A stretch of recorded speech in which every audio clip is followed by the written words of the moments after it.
cup of water.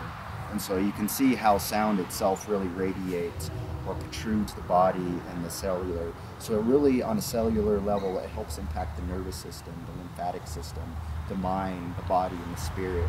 Because especially if you're doing it in a mindful way, in a way where, like our ancestors did, they didn't just beat the drum, they didn't just play the didge, they didn't just, play the flute.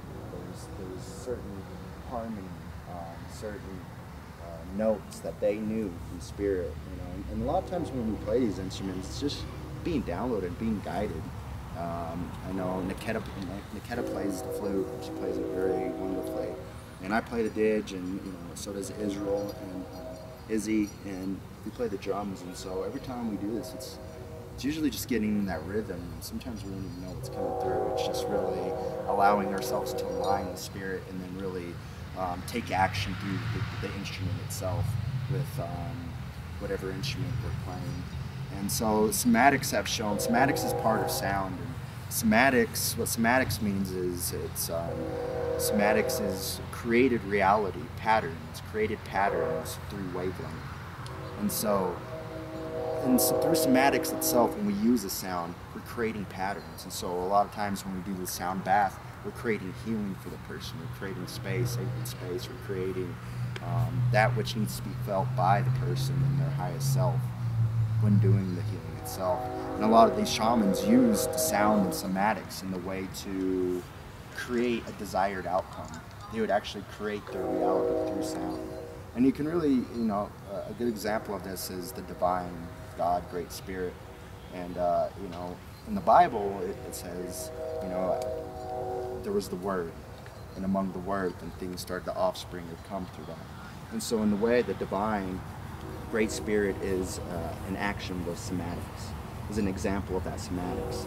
And once that somatics, and the intonation, and they've come to really know and find, even on there's one scientist called Greg Braden, a phenomenal healer, sound healer named Jonathan Goldman, who really came together, and what they found was, God's name isn't just a simple name. And it wasn't God, it wasn't just Great Spirit, that's how we associate with it. But it was really an intonation, and it was really a build-up, a sound on a molecular and a spiritual cellular level that carries with us, because we are part of that divine or Great Spirit beyond.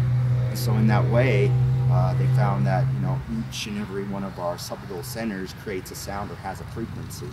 And so when those combined sounds and frequency come together as one, they intone the name of Great Spirit or God. And so that's part of that's our molecular structure. That's how we're made, in that divine image of Great Spirit and creation. And so it's really opening up those channels for somebody to come back to that knowing, especially through sound, and depending on the practitioner or the person you're working with. And I know that's a lot of what we do, as far as the work that we do, is really bring about the healing and the knowing through the sound itself when we work with somebody, and really creating the somatics for a person in the way where we balance the person back, or help to balance, or help to align, or help to even, because we build up some certain energies within, help to relieve. The didgeridoo, as we learned on helps to, the Aborigines mainly used it, and so did the, like we said, the Agavi, South American and North American people used it as well as an instrument and tool of healing. But what they really shown through science was that when you play the didgeridoo, especially on somebody in certain areas, it really helps to break up those free radicals within the tissue that build up. And so the somatics and sound, when you're patterning that, you're going in and patterning that the disease, or you're going in and helping to relieve that by bringing that divine, or bringing that intonation, or helping to relieve it in the sense where you're using sound mindfully in the way that our ancestors taught through sacred sounds. And so it really helps. It helps to see and show how sound is, again, as I said, the quickest method to heal our bodies, to heal ourselves, because it's just straight to it, you know.